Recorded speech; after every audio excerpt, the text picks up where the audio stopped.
हम्म,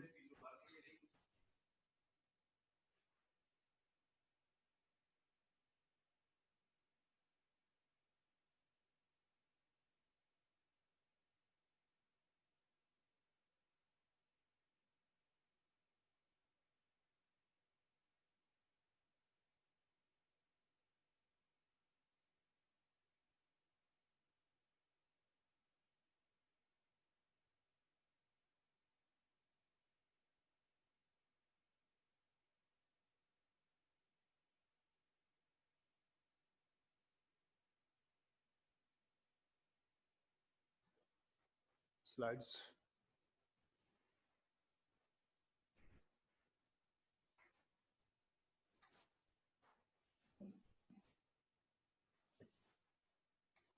शुक्र है इसको बटन नहीं लगा।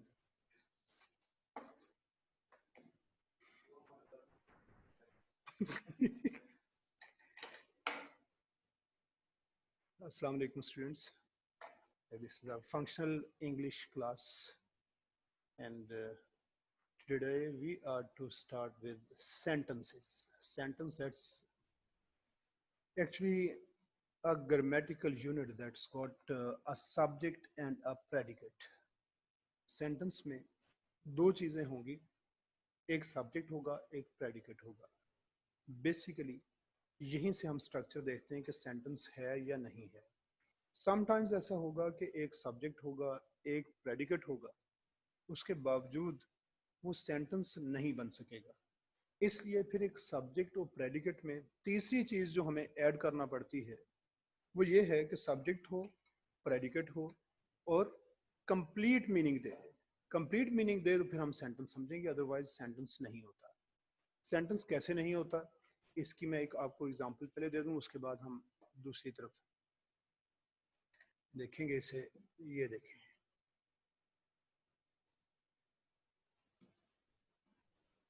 If you believe me. अब इसमें ये सब्जेक्ट भी है, प्रेडिकेट भी है, but still it's not a sentence because it doesn't give you the complete sense. What's a complete sense? Because this is actually a condition that you are describing. Condition, if you believe me, अगर आप मेरा एतबार करेंगे, फिर देखिए इतनी सी बात से बात कंप्लीट नहीं होती। मैं आपके साथ बात करते हुए अगर ये कहूँ कि कल जब हम क्लास स्टार्ट करेंगे, आगे मैं कहूँ जी बस ठीक है जी मैंने बता दिया, डेफिनेटली आप सोचेंगे जी कि आप बताया क्या आपने इसमें। क्योंकि जब मैंने ये कहा कि when we start the class tomorrow, अब ये मैंने एक टाइम बताया है। अभी टाइम किस चीज़ का, वो चीज़ तो है ही नहीं। इसी तरह से इफ़ यू बिलीव मी, ये है एक डिपेंडेंट क्लोज। ये तो मैंने आपको बता दिया कि अगर आप मेरा एतबार करेंगे, फिर क्या होगा, वो कॉज एंड इफेक्ट। इफेक्ट इसके साथ नहीं है, we just talking of the cause. The effect must also be there to make the complete sense. चलिए देन सेंटेंसेस में देखना है कि इनके इंट्रोडक्शन में क्या है। This section provides an introduction to the construction of sentences. Subsequent chapters will expand on the contents of this section. Subsequent later जो बाद में आएंगे वो इनको फर्दर एक्सपेंड करेंगे। अभी ये है कि एक ओवरव्यू है सेंटेंस का, कंस्ट्रक्शन का पता चल जाए। सेंटेंस क्या है? A set of words that is complete in itself, expresses the complete idea. Complete होने से मुराद क्या है कि कंप्लीट आइडिया एक्सप्रेस करे। Conveying a statement, question, exclamation or command, and typically containing a subject and a predicate। जहां तक बात है सब्जेक्ट और प्रेडिकेट की, ये तो है स्ट्रक्चर वाइज दो इसकी चीज़ें हैं। इसके स्ट्रक्चर में दो कंपोनेंट्स हैं, एक सब्जेक्ट हो एक प्रेडिकेट हो। लेकिन करे क्या, इसके साथ मीनिंग इस तरह का दे, या तो स्टेटमेंट दे कोई। स्टेटमेंट से मुराद क्या होती है, कोई पॉजिटिव या नेगेटिव स्टेटमेंट। इस तरह से कि आप कहते हैं कि आई एम अ स्टूडेंट, ये एक पॉजिटिव स्टेटमेंट है। फिर आपने कहा कि my cousin is not a doctor, ये कहा तो ये एक नेगेटिव स्टेटमेंट है, स्टेटमेंट हो गई। क्वेश्चन है, क्वेश्चंस दो तरह के हैं, एक पोलर क्वेश्चंस होते हैं, एक नॉन पोलर क्वेश्चंस होते हैं। पोलर क्वेश्चन वो है जिसमें क्वेश्चन पूछा जाए तो उसका आंसर यस या नो में दिया जा सके। यस या नो में जिसका आंसर आप दे सकते हैं, that question is thought to be a polar question. और वो जो ऐसा क्वेश्चन है जिसमें आप यस नो में आंसर ना दे सकें, बल्कि आपको कोई इंफॉर्मेशन देना पड़ती है, उसे हम कहते हैं इंफॉर्मेशन क्वेश्चन या नॉन पोलर क्वेश्चन। वो किस तरह से है कि एक तो आपने पोलर क्वेश्चन में आप पूछते हैं कि आर यू अ स्टूडेंट। अब सुनने वाला यस या नो कह सकता है, लेकिन अगर आप उससे पूछते हैं कि वेयर डू यू लिव, अब वो यस या नो नहीं कह सकता। ये है नॉन पोलर क्वेश्चन। तो सब्जेक्ट प्रेडिकेट हो, साथ वो क्वेश्चन कोई अगर पूछ रहा है, तो फिर भी ये कंप्लीट हम सेंटेंस समझेंगे। एक्सक्लेमेशन है, एक्सक्लेमेशंस में जिस तरह आप कहते हैं कि समटाइम्स हम एक एक वर्ड भी यूज कर जाते हैं। वो जो वर्ड होता है ना, एक्चुअली याद रखें कि एक वर्ड जो है ना, बेसिकली वो उसमें तो सब्जेक्ट या प्रेडिकेट वाली बात नहीं होती, लेकिन होता ये है कि जो आपकी स्पोकन कम्युनिकेशन होती है, ओरल कम्युनिकेशन होती है, उसमें ये होता है कि बहुत सारी चीज़ें कॉन्टेक्स्ट में वैसे चल रही होती हैं। कॉन्टेक्स्ट में कैसे चलती हैं कि आपने मुझसे कहा कि आर यू अ टीचर, मैं कहता हूँ यस। इफ आई से only yes, yes is not a sentence apparently, but it is considered a complete sentence. Complete sentence क्यों समझा जाता है कि एक्चुअली वो जो कॉन्टेक्स्ट है, इसकी बैकग्राउंड में आपने जो पूछा ना, आर यू अ टीचर, तो यस का मतलब ये है कि yes I am a teacher. Actually written communication जो होती है, इसमें हमें चूंकि फॉर्मेलिटीज को देखना होता है, हर वर्ड जो है वो अपनी सही प्लेस पे उसको हमने यूज करना होता है। लेकिन ओरल में हमारा सिर्फ कई दफ़ा हम तो ये देखें, आपने कहा आर यू टीचर, मैंने जस्ट ये नॉड किया, तो ये भी आपको तो आंसर मिल गया। ये ना ओरल है ना रिटन है, लेकिन एक एक्ट है। लेकिन एक्ट बता क्या रहा है कि आई एम अ टीचर। तो इस तरह से कई दफ़ा ना ये कुछ वर्ड्स को हम यूज़ कर जाते हैं। लेकिन अब हमने एक्सक्लेमेशन पूरा सेंटेंस जो देखना वो किस तरह से है कि how long this tree is. अब ये एक्सक्लेमेशन है, इसमें सब्जेक्ट भी है, प्रेडिकेट भी है, और कंप्लीट आइडिया है कि आप एक्सक्लेम कर रहे हैं, वंडर शो कर रहे हैं कि कितना बड़ा ट्री है। फिर है कमांड। कमांड्स आ जाती हैं जैसे इम्पेरेटिव सेंटेंसेस होते हैं। इम्पेरेटिव में आप किसी को ऑर्डर देते हैं या रिक्वेस्ट करते हैं, या फिर आप किसी को एडवाइस करते हैं, ये कमांड्स हैं। इसमें भी अब देखें कमांड किस तरह की है, इसमें आपको सब्जेक्ट नजर नहीं आएगा। आपने कहा कि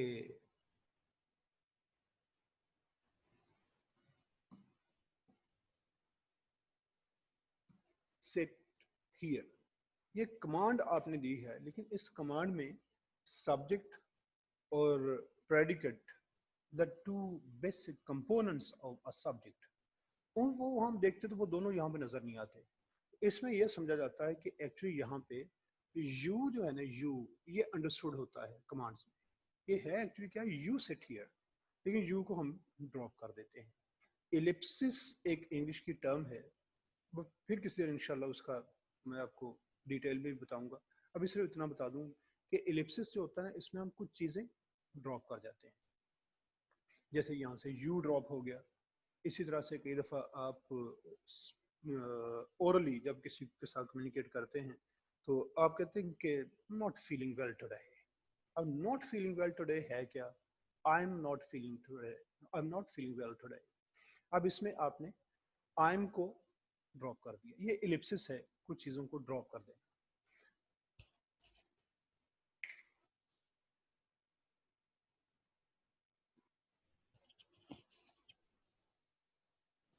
यस बस। अस्सलाम वालेकुम सर। वालेकुम अस्सलाम वरहमतुल्लाह। सर आवाज़ बहुत कम आ रही है। ये आप अपना बेटा चेक करो, ये बाकी तो मेरा हल किसी से कोई प्रॉब्लम आया नहीं अभी तक सामने। नहीं सर, बात बहुत कम आ रही है इधर वाली से। अच्छा चलिए मैं बाकी बच्चों से पूछ लेता हूँ, अगर है तो चेक कर लेते हैं।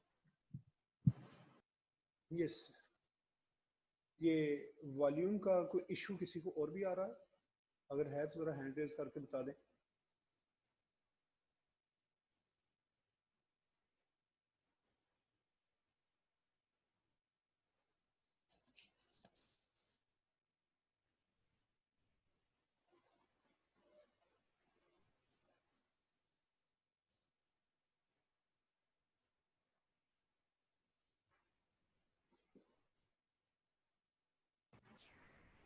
यस जी, बताएं जरा। आवाज का इशू आ रहा है आपको भी? आ रही आवाज़ हल्की आ रही काफ़ी, जी, हल्की आ रही है काफ़ी ज़्यादा। कम आ रही है? अच्छा चलिए चेक कर, आपने उस दिन बताया था ना कि सारों के अलग-अलग हेडफ़ोन है, शायद आपके हेडफ़ोन का कोई इश्यू है। चलिए मैं चेक कर लेता हूँ।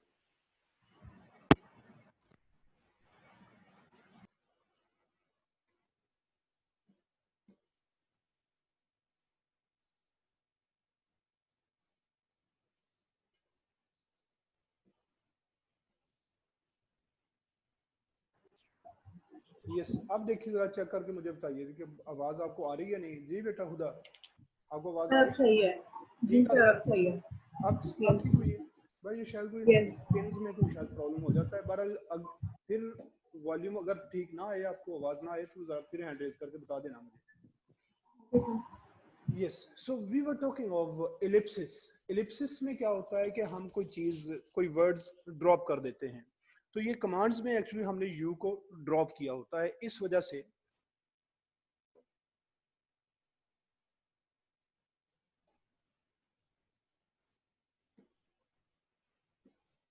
तो कमांड्स में हम जो ड्रॉप कर देते हैं वर्ड्स, वो यू है।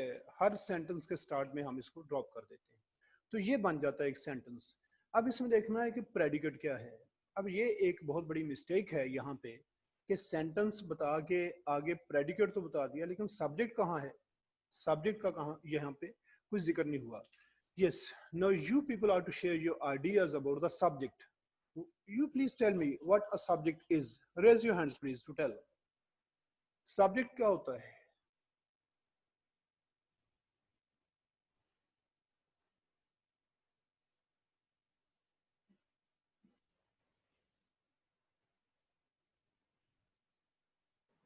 अस्सलाम वालेकुम सर। अस्सलाम वालेकुम। वालेकुम अस्सलाम वरहमतुल्लाह। जी बेटा। सब्जेक्ट वो होता है जो काम कर रहा होता है सेंटेंस में। अच्छा, क्या ये जरूरी है कि हमेशा सब्जेक्ट कुछ काम ही करे, या इसके अलावा भी कोई हो सकता है सब्जेक्ट? सर वर्क ही करता है सब्जेक्ट, जी आमतौर पर तो वर्क ही करता है सब्जेक्ट। चले, ठीक ठीक है, ठीक। यस दानिश। अस्सलाम वालेकुम सर। वालेकुम अस्सलाम वरहमतुल्लाह। जी बेटा। सर सब्जेक्ट वही होता है जो काम कर रहा होता है। जो काम कर रहा होता है। अच्छा, इसके अलावा कोई डेफिनेशन किसी के पास है तो वो भी जरा शेयर कर लें। ये तो हो गया कि अभी दो बच्चों ने तो ये बताया कि आप किसी भी सेंटेंस में जिसको देखते हैं कि ये काम करने वाला है, उसको हम कह देते हैं कि ये सब्जेक्ट है। इसके अलावा कोई डेफिनेशन है तो वो बतानी है अब। ये जैन। अस्सलाम वालेकुम सर। वालेकुम अस्सलाम वरहमतुल्लाह। सर ज़रूरी नहीं है कि सब्जेक्ट कोई काम ही कर रहा हो, मतलब अच्छा, कह सकते हैं ही इज़ अ बॉय, इसमें ही सब्जेक्ट है, वेरी गुड, इसमें लेकिन कोई काम नहीं कर रहा। Excellent excellent, full marks to you. ये राफिया से भी पूछ लें। जी राफिया बेटा। अस्सलाम वालेकुम सर। वालेकुम। सर सब्जेक्ट वो होता है जो हमें बताता है कि ये किस बारे में है, कौन और क्या काम कर रहा है। गुड। काम करना जरूरी है इसके लिए, ये काम के बगैर भी हो सकता है? सर नहीं, ये बताता है कि ये मतलब जो सेंटेंस में मेन है वो किस बारे में है, what it is about. What it is about. और व्हाट और who performs the action. Okay, यानी वो फिर वो एक्शन वाली बात ही हुई है। यस हारून। सर जिस चीज के बारे में डिस्कस हो रहा हो सेंटेंस के अच्छा, अंदर उसे चलें ठीक है। अब सब्जेक्ट एक तो कहते हो हैं। गया कि जिसके बारे में, राफिया ने भी अभी यही कहा कि जिसके बारे में कोई बात की जाए, आप भी यही बता रहे हैं। अच्छा, अब उसके बारे में क्या बताया जा सकता है, ये भी जरा चेक कर लें हम, ताकि सब्जेक्ट की सही डेफिनेशन तक पहुंच जाए। उसके बारे में क्या क्या बात बताई जा सकती है?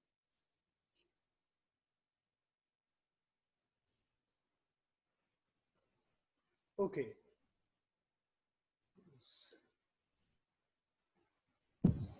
यस दानिश। अस्सलाम वालेकुम सर। वालेकुम अस्सलाम वरहमतुल्लाह। जी सर बताइए। इसमें ये बताया जा सकता है कि he plays cricket, okay. He is a boy, she is a girl, इस अच्छा, तरह नहीं, इसमें बताया ये जाता तो है। बेटा एग्जांपल्स हो गई ना, कि सेंटेंस की एग्जांपल्स है। मतलब इनके थ्रू आप क्या इंफॉर्मेशन दे रहे हैं सब्जेक्ट के बारे में? सर इसमें उसके बारे में बताया जा रहा है, करेक्टर के बारे में बताया जा रहा है कि वो लड़का है, लड़की चलिए, है। मैं आपको बताता हूँ। एक्चुअली आपको याद है कि हमने वर्ब जब किया था, तो वर्ब में मैंने क्या क्या आपको बताया था कि वर्ब क्या क्या शो करता है। ये कौन बताएगा? वहां से फिर सब्जेक्ट तक पहुंचना हमारे लिए इजी हो जाएगा। Yes, verb. जब हमने पार्ट्स ऑफ स्पीच स्टार्ट किए थे, तो उस समय मैंने आपको बताया था कि वर्ब क्या इंडिकेट करता है। वो कौन बताएगा?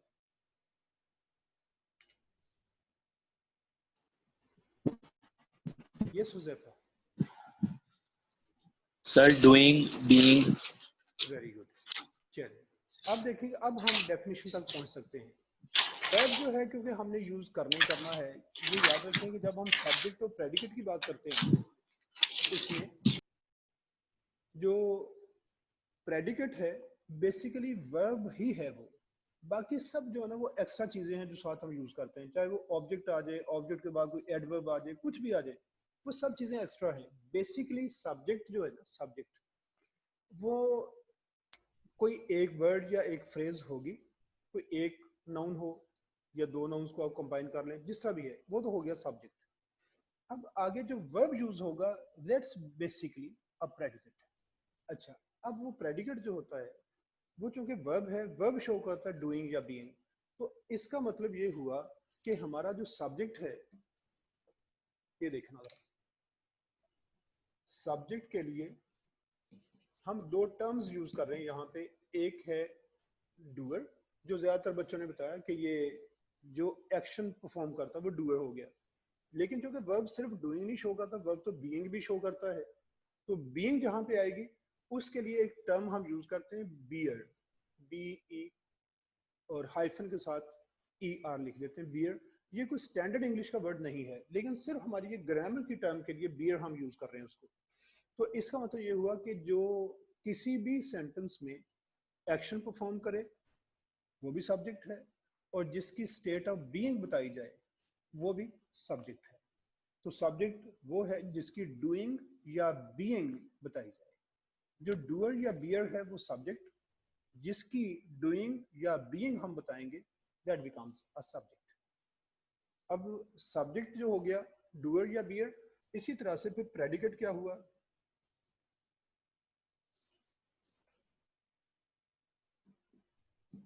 प्रेडिकेट ये है उसकी डूइंग या बीइंग। सिंपल सी बात यही है, जो डूअर या बियर होगा, that would be called a subject, and the doing और being of the subject is predicate. I think it's simple for you to understand. अब यहाँ पे इसने कहा predicate क्या है? The part of a sentence or clause containing a verb and stating something about the subject. ये predicate वो है, उसने कहा कि जिसमें verb होगा और वो subject के बारे में कुछ बताएगा। वो कुछ क्या बताएगा, ये आप में से कौन बताएगा कि मैंने क्या बताया कि सब्जेक्ट के बारे में प्रेडिकेट क्या बताएगा सब्जेक्ट की? Yes, please raise your hands. Tell. Predicate subject के बारे में क्या इंफॉर्मेशन देता है?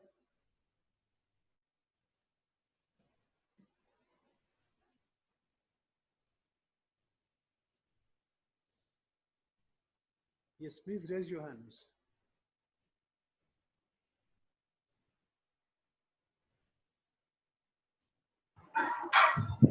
Yes Huda. Sir predicate subject के बारे में, जो प्रेडिकेट डूइंग है तो सब्जेक्ट डूअर होगा, जो वो काम कर रहा होगा उस सब्जेक्ट से डू करेगा। नहीं, फिर लगता है आपने मेरी बात गौर से नहीं सुनी।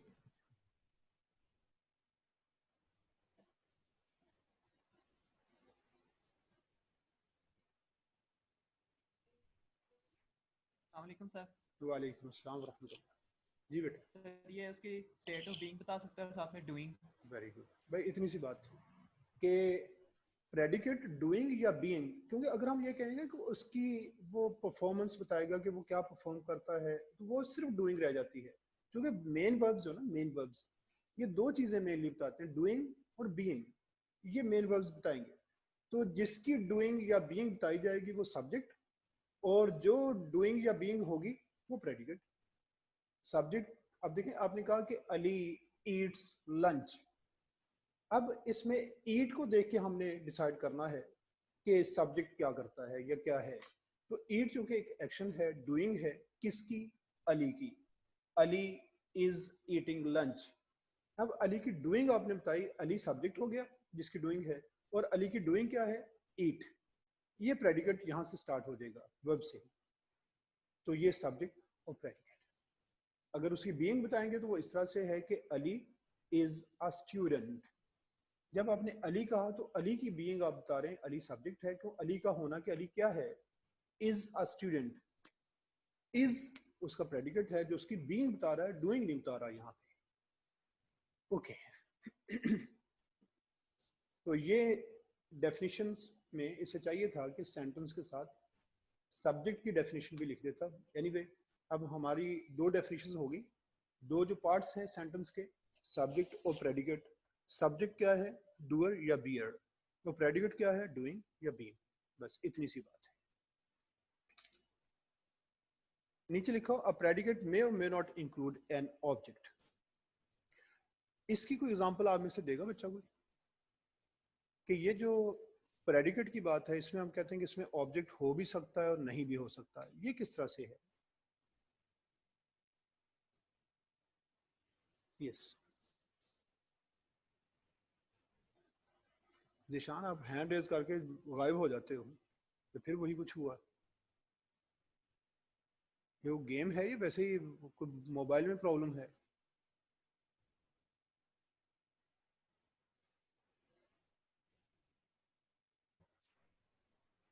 तो इसमें हो सकता है कि अगर सिंपल हम कह दें अली इज ईटिंग, इसमें ऑब्जेक्ट तो है नहीं, ये भी उस प्रेडिकेट ही है। अच्छा, तो इसमें ऑब्जेक्ट क्यों नहीं आया वैसे? सर ऑब्जेक्ट वो सेंटेंस पे इसमें डिपेंड करता है कि अली सिर्फ खा रहा है। अगर हम ज्यादा उसको डिटेल में बताएं तो अली इज ईटिंग एप्पल। अच्छा, इसमें ऐसा है पॉसिबिलिटी है जी, इसमें ऐसा है कि जब हम ट्रांसिटिव वर्ब यूज करेंगे, कुछ वर्ब्स हैं वो आंसर डिमांड करते हैं आपसे व्हाट या हु का। अगर तो वर्ब आपसे ये आंसर डिमांड करे तो उस सूरत में तो ऑब्जेक्ट हम लगाएंगे। अगर वो डिमांड ना करे तो हम नहीं यूज करेंगे। जैसे आपने ईटिंग की एग्जांपल दी है ना, ईटिंग में ऐसा है कि अगर तो ईट से मुराद आप सिर्फ ये ले रहे हैं कि खा रहा है, पी रहा है और मौजें कर रहा है, तो इसमें ये कोई जरूरी नहीं है कि वो क्या खा रहा है। ये नहीं, आप कहते हो खाता पीता है, सो जाता है, बस। आप देखें खाता पीता है, फिर इस तरह जो छोटे बच्चे हैं, बिल्कुल छोटे बेबीज, अब वो कुछ खाना शुरू कर दें तो आप कहते हैं कि now the baby can eat. अब ईट में ये नहीं कि क्या खाता है, ये हमारा कंसर्न नहीं है। हम सिर्फ ये बताना चाह रहे हैं कि ईटिंग एक्टिविटी परफॉर्म कर सकते हैं, ये बताते हैं। तो ऐसे जो वर्ड्स है ना, इंट्रांसिटिव वर्ब्स, इंट्रांसिटिव वो है जैसे हमने स्माइल, वीप, स्लीप, इनको अगर हम यूज करें, इनके बाद ऑब्जेक्ट की जरूरत नहीं होती। देखें, आपने कहा अगर मिसाल के तौर पे अली रोट, मैं पूछता हूँ व्हाट, इसका मतलब है कि ये ट्रांसिटिव वर्ब है, यहाँ पे हमें ऑब्जेक्ट चाहिए। लेकिन अगर आपने कहा कि अली स्लेप्ट, अब मैं व्हाट नहीं पूछ सकता, वेयर तो पूछ सकता हूँ, हाउ पूछ सकता हूँ, व्हाई पूछ सकता हूँ, व्हेन पूछ सकता हूँ, लेकिन व्हाट नहीं पूछ सकता। अली स्लेप्ट व्हाट नहीं। तो जहां पे व्हाट का आंसर डिमांड किया जाए वहां पे ऑब्जेक्ट आएगा। जहां पे व्हाट या हु भी, व्हाट या हु, इनका आंसर डिमांड ना किया जाए, वर्ब ये डिमांड ना करे, इंफॉर्मेशन कंप्लीट हो, उस सूरत में इंट्रांसिटिव वर्ब होता है, वहां पे ऑब्जेक्ट नहीं आएगा। तो यहाँ पे ये जो ना कि एन ऑब्जेक्ट की बात, अगर वर्ब ट्रांसिटिव होगा तो ऑब्जेक्ट आएगा, अगर वर्ब इंट्रांसिटिव होगा तो ऑब्जेक्ट नहीं आएगा।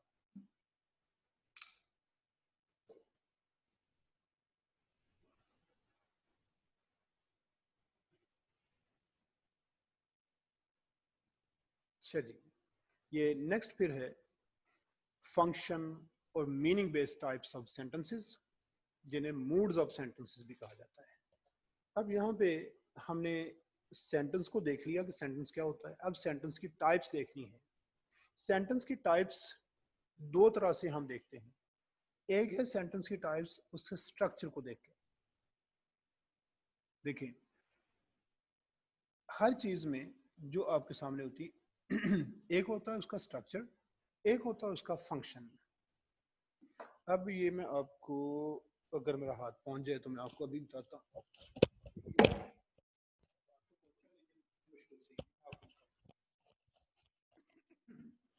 सी लो, अब ये बोतल, अब मैं आपसे कहता हूँ, आप किससे पूछते जिसकी बोतल है, उससे आपने पूछा कि आपकी ये बोतल कैसी है। अब उसने कहा जी कि बोतल जो है ना ये प्लास्टिक की है, इसमें नीचे जो है ना वो बोतल इस तरह की, इसकी इस तरह की नेक है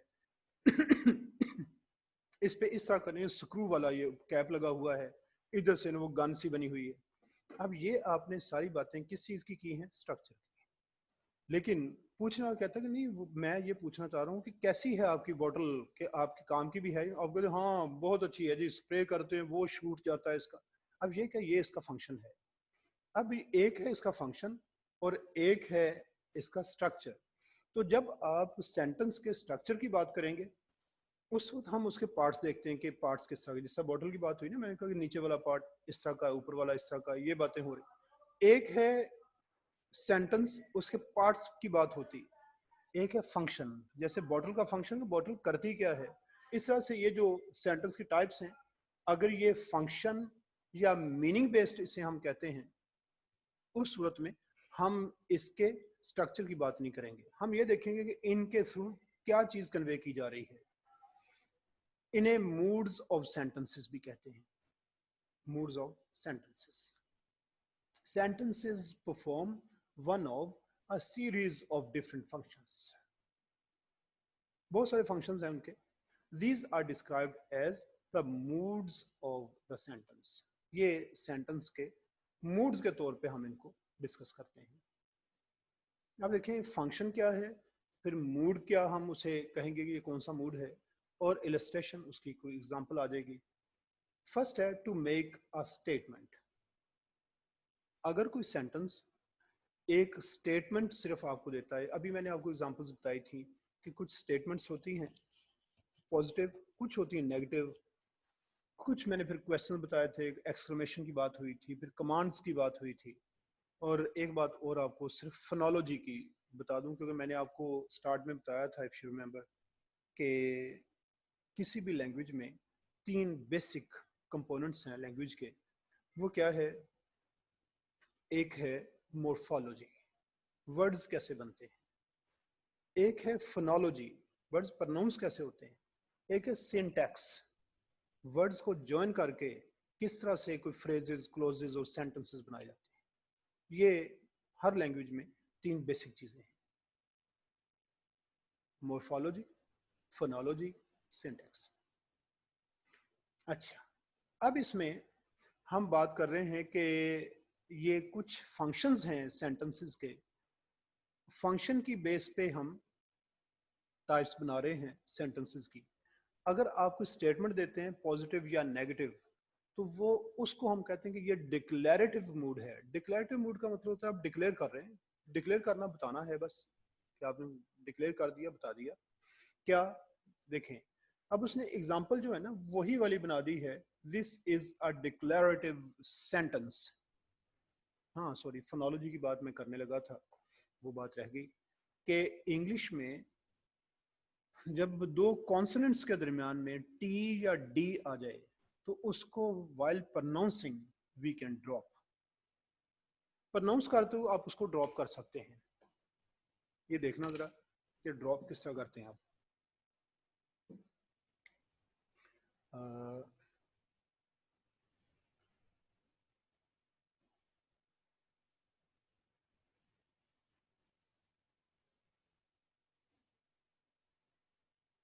चलिए मैं इसको दोबारा यहाँ से लिख देता हूँ, मैं स्पेस ज़्यादा हो गई। मैं वर्ड वैसे लिखता हूँ, उसके बाद फिर चेक कर लेते हैं। कमांड्स। अब देखिए, मैंने कहा 2 कॉन्सोनेंट्स के सेंटर में टी या डी आ जाए तो प्रोनाउंस करते हुए आप इसको ड्रॉप कर सकते हैं। तो ये क्या बना फिर? Yes, raise your hands please. क्या प्रोनाउंस करेंगे इसे फिर?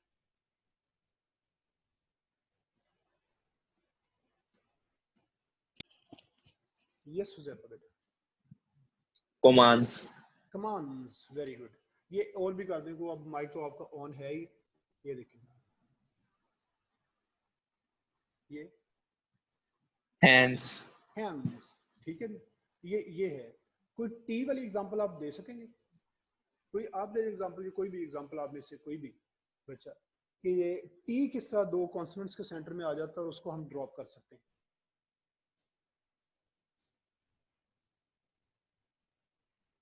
यस,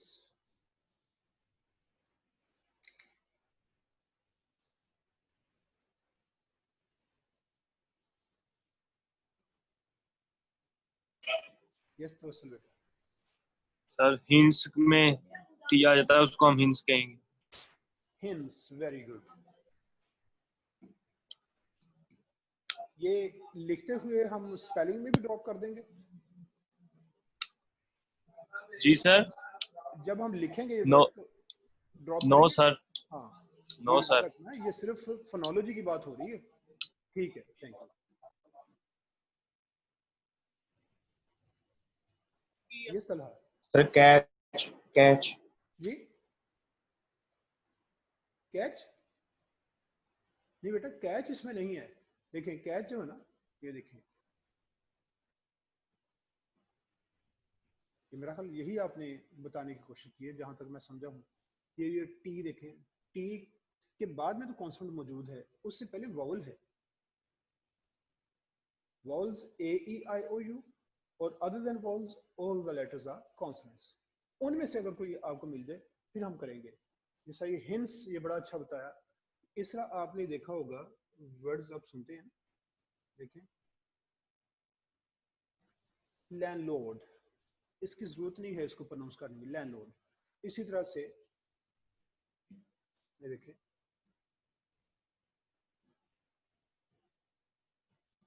लैंडस्केप, इसी तरह से ये वर्ड आप सुनते हैं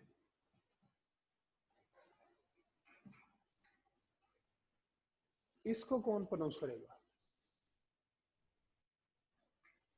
यस,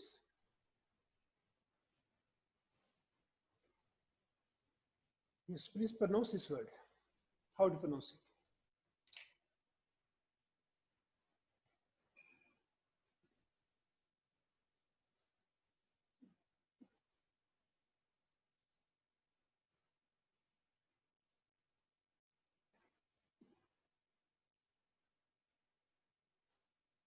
निमरा बेटा अपना माइक चेक करो, उधर से आपका प्रॉब्लम है, माइक आपको ऑन नहीं हो रहा, इसको ऑन करो अपने मोबाइल से। जी सर हैंकरचीफ। Hanker, handkerchief. अच्छा इसमें ना ये भी थोड़ा सा आप गौर करें। ये तो खैर उस रूल के मुताबिक नहीं है, वो तो आपने ठीक प्रोनाउंस कर दिया, इसको तो आप ड्रॉप कर दिया। आगे जो ना इसमें ये चिफ प्रोनाउंस किया जाता है इसको, हैंकरचीफ, ठीक है। तो ये हो गई कुछ बात, चलें टेक्नोलॉजी की हो गई। अब देखें कि स्टेटमेंट्स जो हैं इसमें जब आप कोई पॉजिटिव या नेगेटिव बात, जस्ट आप कोई स्टेटमेंट देते हैं, that becomes a declarative mood, क्योंकि आपने डिक्लेयर किया है this is a declarative sentence. इसी तरह से अगर हम इसी का नेगेटिव सेंटेंस बना दें, will say this is not a declarative sentence, not use कर लें तो ये नेगेटिव स्टेटमेंट हो जाएगी जो हम यूज कर रहे हैं। तो ये हो गया एक मूड, ये फर्स्ट मूड है सेंटेंसेस में, declarative mood. Then comes the turn of the interrogative mood. इसका फंक्शन क्या है? When you are putting a question, your mood is interrogative. Like, is this an interrogative sentence? ये इस question को हम क्या कहते हैं? ये क्वेश्चन की कौन सी टाइप है? Yes, please raise your hands. ये कौन सी टाइप क्वेश्चन की यूज हुई है?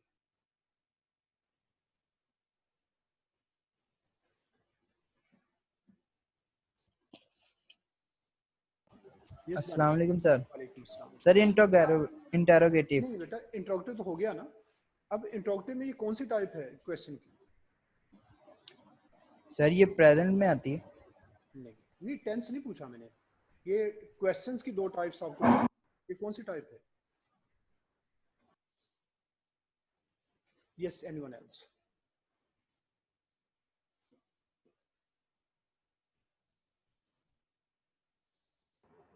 यस उमर? ये सर आस्किंग क्वेश्चन। नहीं, क्वेश्चन तो आस्क ही किया जाता है। यस जुनैद? Sir simple. नहीं, ये तो टाइप्स की बात नहीं हुई मेरा ख्याल। Jain? Sir polar. Polar question, very good. ये बात हुई थी कि जिस क्वेश्चन का आंसर यस या नो में दिया जा सके उसे हम पोलर क्वेश्चन कहते हैं। Polar, POLAR, polar question. और जिसका आंसर यस या नो में ना दिया जा सके that becomes a non polar question और इंफॉर्मेशन क्वेश्चन। अब इसमें जब आप कहते हैं is this an interrogative sentence, the listener can quite easily say yes और no. If you say are you from Faisalabad, maybe the next person says yes, or maybe he says no, because this is your polar question. And on the other hand, when we have a look at the non-polar question, we see that when someone puts a question, you can't say yes or no in response to those questions. Like, why are you so happy today? You can't say yes or no now. What to say no? Surely you are to give some piece of information to tell the person who is putting the question. To ask a question, इसमें हम interrogative mood को use कर रहे हैं, और question ये आपके सामने जो है ये पोलर क्वेश्चन है। Then comes the turn of the next mood, that's imperative mood. Imperative mood में हम, जैसे मैंने पहले बताया कि इसमें या तो कोई रिक्वेस्ट होगी, कोई ऑर्डर होगा, या फिर इसमें कोई एडवाइस होगी। तो इस मूड में हम कहाँ यूज करते हैं इसको? टू मेक अ कमांड और इशू एन इंस्ट्रक्शन। ये वर्ड देखना जरा, ये आप मे भी कभी BBC या CNN पे अगर सुन रहे हो, sometimes it will be heard like issue. वो लोग इसको इश्यू भी प्रोनाउंस करते हैं। बहरहाल इशू जो कि हमारे यहाँ कॉमन है, गलत ना समझें इसे कि इशू गलत है, इश्यू फिर ठीक हो जाएगा, ये दोनों ठीक है, लेकिन इशू जो कि हमारे यहाँ कॉमन है आप यही यूज करते रहें। टू मेक अ कमांड और इशू एन इंस्ट्रक्शन। जब आप किसी को कोई कमांड देते हैं या कोई इंस्ट्रक्शन वगैरह देते हैं, that becomes the imperative mood. इसमें लर्न दीज टर्म्स। अब किसी ने आपको ये कमांड दी कि आप ये टर्म्स को लर्न करें, इनको सीखें आप, दैट्स द इंपेरेटिव मूड। अब इसमें जैसे ऑर्डर की बात है, if someone orders you like learn these terms, and if he says do not learn these terms, do not waste your time, इस तरह की चीजें जो है ये आपके इंपेरेटिव मूड्स को शो करती हैं। इसका फिर एडवाइस है, always speak the truth, never tell a lie, ये इंपेरेटिव मूड में। देन टू एक्सप्रेस सरप्राइज, ये आर का एक रूल याद रखें, ये वर्ड आपके सामने है। आर जो है ना इंग्लिश में बहुत सारी जगहों पे आपने सुना होगा कि आर को जो नेटिव स्पीकर्स हैं वो साइलेंट कर देते हैं। अब ये साइलेंट कैसे हो जाता है? रूल एक ही है इसका, बस वो है आर जहां भी किसी वर्ड में यूज हो जाए, किसी वर्ड में, सेंटेंस में, कहीं भी हो, if it is followed by a vowel sound, ये साउंड और लेटर इनको जरा डिस्टिंक्ट करते रहना एक दूसरे से। अगर आर के बाद कोई वाउल साउंड होगी तो आर को प्रोनाउंस किया जाएगा, अदरवाइज ये साइलेंट होगा। ये देखिए, इसकी मैं कुछ एग्जांपल्स आपको दे देता हूं।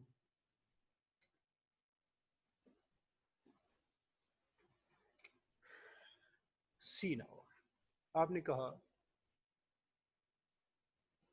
CARRY। मैं कुछ वर्ड्स लिख देता हूं, फिर आप लोग इसे प्रोनाउंस करेंगे, देखते हैं आप क्या प्रोनाउंस करते हैं इसको।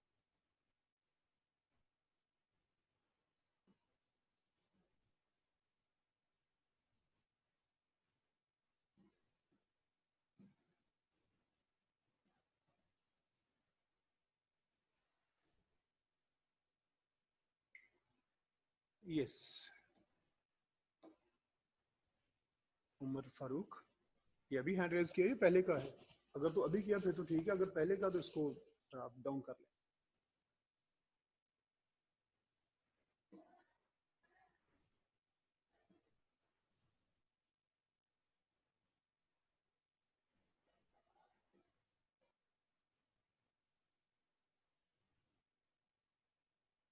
Yes, please raise your hands to pronounce the words.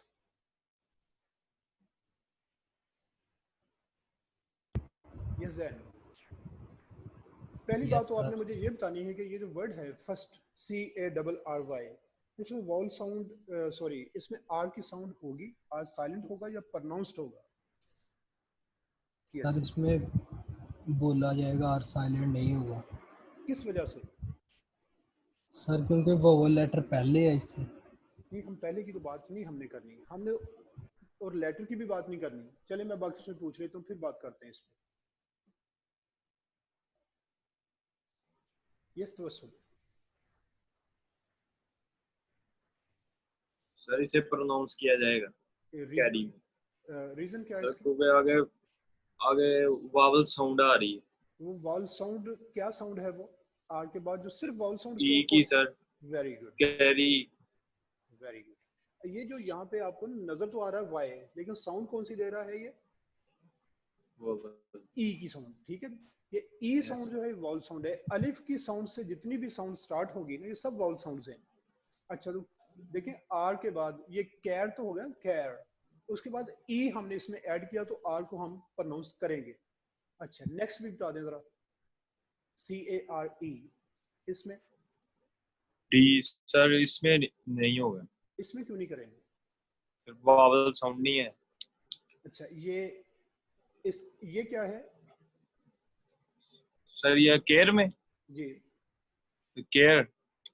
हाँ वही मैं पूछ रहा हूँ ना कि ये एंड पे जो है ये Yes, आपका वॉल साउंड नहीं है, तो आर के बाद क्या है फिर? वावल है सर। तो वॉल साउंड है या नहीं? वो आएगी थोड़ी सी। थोड़ी सी अगर हुई तो पूरी होगी, वरना नहीं होगी। सर जी इसमें आएगा, मैंने नीचे वाला समझा। अच्छा नहीं ऊपर वाले CARE इसमें। Yes sir. इसमें आर की साउंड होगी? इसमें यस सर। नहीं इसमें नहीं होगी बेटा। वो रीजन ये है कि ये देखें, ये जो ई है ना, ये वॉल लेटर तो है, ई की साउंड पता किस तरह से आती है? ये देखना जरा, CAFE, इसको क्या प्रोनाउंस करते हैं? कैफे। क्या? कैफे। कैफे। अच्छा अब देखेंगे हम एफ पे रुके नहीं है, इसकी भी साथ साउंड ऐड की ना हमने। Yes sir. अच्छा अब इस वर्ड को देखो ना बेटा, आर तक आपने कहा केयर, आर आपने चले प्रोनाउंस कर दिया, ई की साउंड क्या है उसमें? केयर। ई की साउंड क्या है या नहीं? नहीं है। नहीं है, तो फिर आर साइलेंट होगा या प्रोनाउंस्ड होगा? फिर ड्रॉप ही होगा, हाँ साइलेंट होगा। आर साइलेंट हो जाएगा ये। अच्छा यस सर। जी चलिए ये सुनान से भी पूछ लें जरा। चले उसने वैसे हैंड लोड कर लिया, चलें आप भी बता दें फिर। यस तो CARD card sir. Okay just yes Bilal. Yes sir. जी सर। आप भी बता दें। ये नेक्स्ट वर्ड है ये वाला, इसमें आर प्रोनाउंस्ड होगा या साइलेंट होगा? प्रोनाउंस होगा। प्रोनाउंस होगा, किस वजह से? क्योंकि वोवल साउंड नहीं आ रही। वॉल साउंड नहीं आ रही, तो फिर आर क्यों प्रोनाउंस करना है? फिर तो आर नहीं प्रोनाउंस करेंगे। अच्छा क्या बनेगा फिर? मिक्स हो गया ना। हाँ जी इसको आप ड्रॉप कर देंगे, तो साउंड क्या बनेगी इस वर्ड की फिर? कार्ड। कार्ड। नेक्स्ट भी बता दें। सर ये लिखा क्या वैसे? मार्ट। MART। ठीक है। आर साइलेंट होगा या प्रोनाउंस्ड होगा? साइलेंट हो जाएगा। साइलेंट हो जाएगा मार्ट। अच्छा जी अब ये अहमद रजा से भी पूछ लेते हैं। अहमद रजा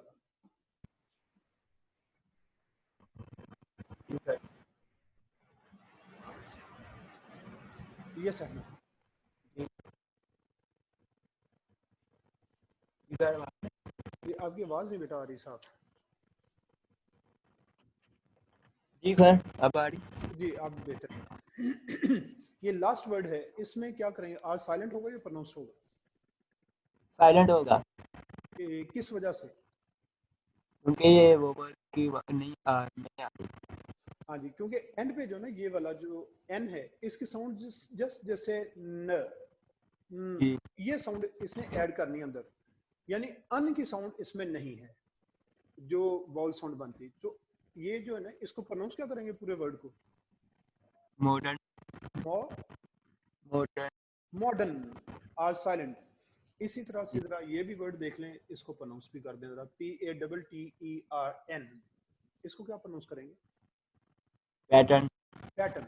वेरी गुड। ओके, ये कुछ फोनोलॉजी की बात थी कि ये भी थोड़ी सी जरा इसको देखते रहें।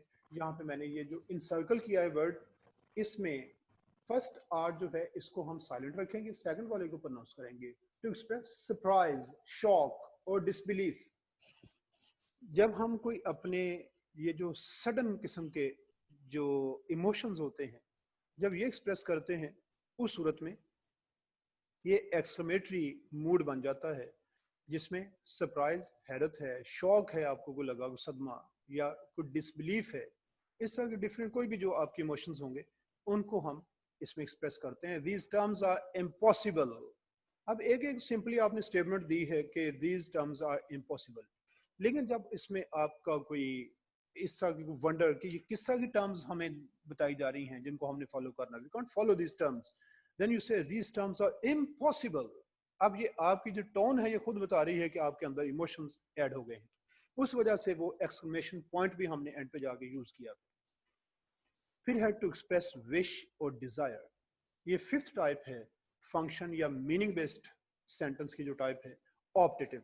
कुछ ग्रामेरियंस ने ये कहा है कि ये जो एक्सक्लेमेटरी या ऑप्टेटिव ये एक ही चीज है, ये दो अलग अलग नहीं है, क्योंकि दोनों में आपकी फीलिंग्स इमोशंस शामिल होती हैं।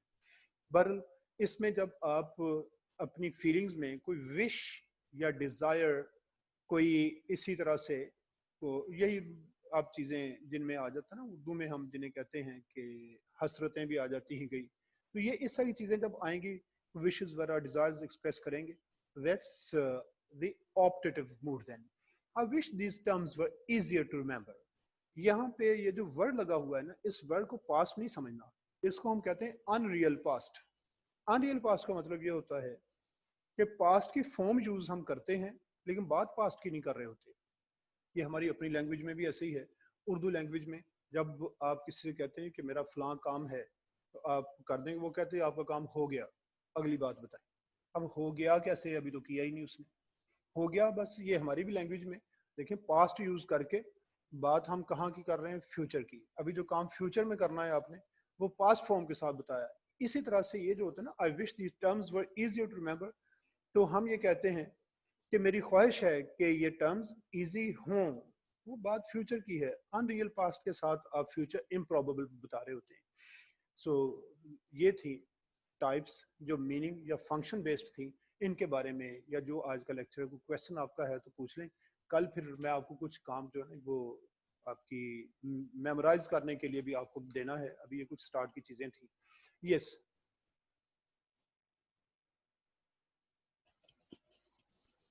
यस दोस्तों। सर ये फोनोलॉजी बता दे एक मरतबा कि ये वर्ड्स कौन से आते हैं भी, किस तरह से? फोनोलॉजी का बता देना कि फोनोलॉजी क्या होती है। Yes sir. हाँ जी ठीक है, दो टर्म्स हैं एक्चुअली, एक है फोनेटिक्स, एक है फोनोलॉजी। फोनेटिक्स का मतलब है कि जितनी भी हमारी स्पीच साउंड्स है ना, इंसान जितनी भी साउंड्स प्रोड्यूस करते हैं वाइल स्पीकिंग। अब देखें कुछ ऐसी हैं कि हमारी लैंग्वेज का पार्ट नहीं है। हम कुरान पाक में तो खौफ पढ़ते हैं, अपनी पंजाबी में खौफ हमारे कहीं भी नहीं है, ठीक है ना। तो जब हम ओवरऑल स्पीच साउंड्स की बात करते हैं ना, तो उस वक्त तो हम कहते हैं इसे फोनेटिक्स। जब एक लैंग्वेज की साउंड्स की बात करते हैं तो उस वक्त फोनोलॉजी हो जाती है। तो इंग्लिश में जब प्रोनाउंसिएशन की बात के साउंड्स किस तरह प्रोड्यूस की जाती हैं, प्लेस ऑफ आर्टिकुलेशन क्या है, मुंह में ये कहाँ पे साउंड्स बनती हैं, जैसा वो अरबी में कहते हैं मुखारिज कहते हैं, शायद आपने अरबी या कुरान पाक पढ़ते हुए सुना हो, कहते हैं मुखारिज होते हैं हरूफ के कि कहाँ कहाँ पे ये वर्ड्स बनते हैं, कहाँ से साउंड्स बनती हैं। तो इस तरह से इंग्लिश की बात करेंगे तो इंग्लिश फोनोलॉजी, उर्दू की बात करेंगे तो उर्दू फोनोलॉजी, एक लैंग्वेज की बात हो तो फोनोलॉजी, ओवरऑल अगर ह्यूमन स्पीच साउंड्स की बात हो तो फोनेटिक्स होती है। सर वो कौन से वर्ड्स हैं जिनके दरमियान वाले को ड्रॉप करेंगे? अच्छा वो वाली बात ये थी, हाँ जी, वो था कि अगर टी और डी दो कॉन्सोनेंट्स के सेंटर में आ जाए तो टी और डी को प्रोनाउंस करते हुए आप ड्रॉप कर सकते हैं। वो यहाँ पे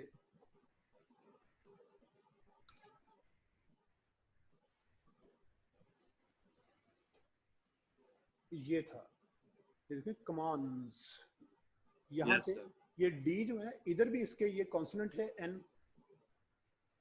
यस और इधर एस भी एक कॉन्सोनेंट है, सेंटर में डी हमने ड्रॉप कर दिया commands, जी सर, ओके, ठीक है, thank you, thanks. Okay then, thank you very much, see you tomorrow इंशाल्लाह, अस्सलाम वालेकुम।